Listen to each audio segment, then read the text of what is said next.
So good AM Sir Rogelio, no? So ito yung unit mo. As of now ay yung reading is 13 watts lang, no? Then 34 volts. Dahil nga ginagawa tong lugar ko, no? So pasensya na, no?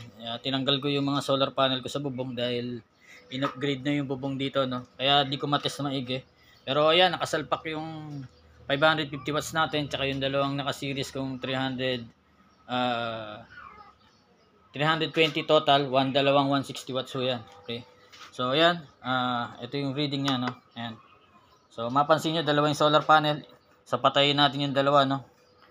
Isa muna, ayan. So then dalawa. So meaning nagre-reading yung ano kanya na yung dalawang breaker ko sa solar panel, no. Ayan. So ito yung PB, yan. Power ko muna yung isang 500 watts, no. Ayan. So yan yung reading ng 500 watts ko dahil nga nasa lilim ako kaya mababa lang, no. Ayan. So 10 watts yan. So pag dinagdag ko pa yung dalawang 160 ko, ma-add ngayon yan. So yan, nadagdagan, no. So naging 30 na. Okay.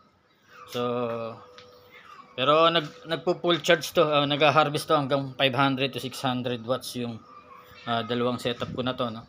So working na yan. Then ito yung battery, breaker ng battery, breaker ng inverter. So ito lang, napakadali lang naman i-install yan. So meron tayong positive negative na wire, included na yan. Ito yung wire mo, no? 60 cm. So para sa inverter yung isa, so maliit naman yung wire ng inverter kumpara sa battery, no? So sa battery 10 mm, then dito is 6 mm.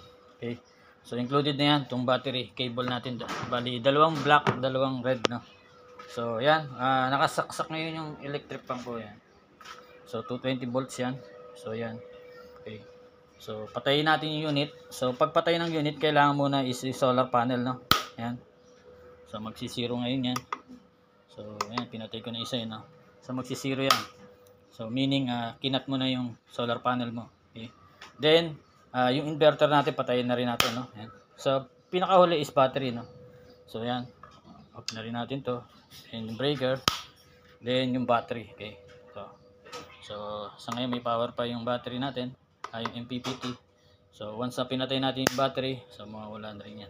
So dumating na yung unit mo, no. So install mo yung positive to negative ng battery, positive negative ng inverter. Okay. So yan, uunahin mo naman yung battery, no, para ma-power mo muna yung MPPT natin. Okay. So lagyan ko ng marking yan mamaya, no, para sa iyo. So yan, 00, medyo maingay yung pusa natin, no. Yan. Kulit. So yan, nakipagsabayan talaga siya, no. So yan, 00. So power natin yung isang solar panel na 550 watts. Okay. Yan. So tumataas, no. So nasa lilim lang kasi yan, kaya ganyan, nakatayo pa, no. So then yung isang solar panel natin na naka-series nga. So hanggang dalawang 550 watts, walang problema to, no.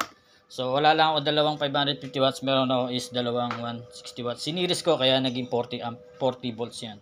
Pwede rin naman yan. Ayan. Okay. So 34 volts ang nakukuha, then 13 watts. Then power natin yung high voltage natin, which is yung inverter natin. So power natin yung breaker ng inverter. Okay. So under yung LVD natin. So LVD. Okay. 12 volts ang cutoff. Then reconnect is 2. So ibig sabihin 14. So pwede nating i-adjust yan, no. Gawin nating mamaya gawin nating 13.5 para mabilis mag-reconnect, no. Then ito yung inverter natin, yan. Power mo yan. Then para umandar yung electric fan ay power mo na rin tong breaker ng outlet natin. So yan, no.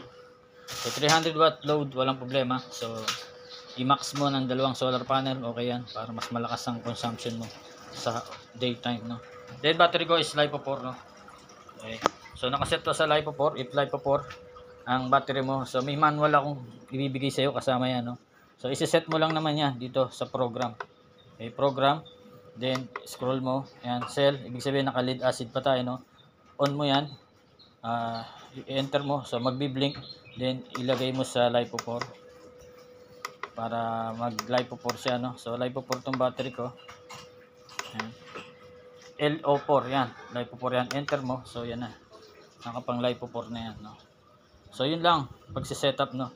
So may manual din naman to. Then labas ka uli diyan, program, ayan. So yun na yun, naka lipo 4 battery na tayo ngayon.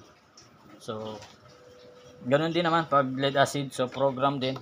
Then hanapin mo lang yung ayan, yung D1. So D5, DO5, no. So pwede naman tayo mag-chat, video call sa mga tanong, no.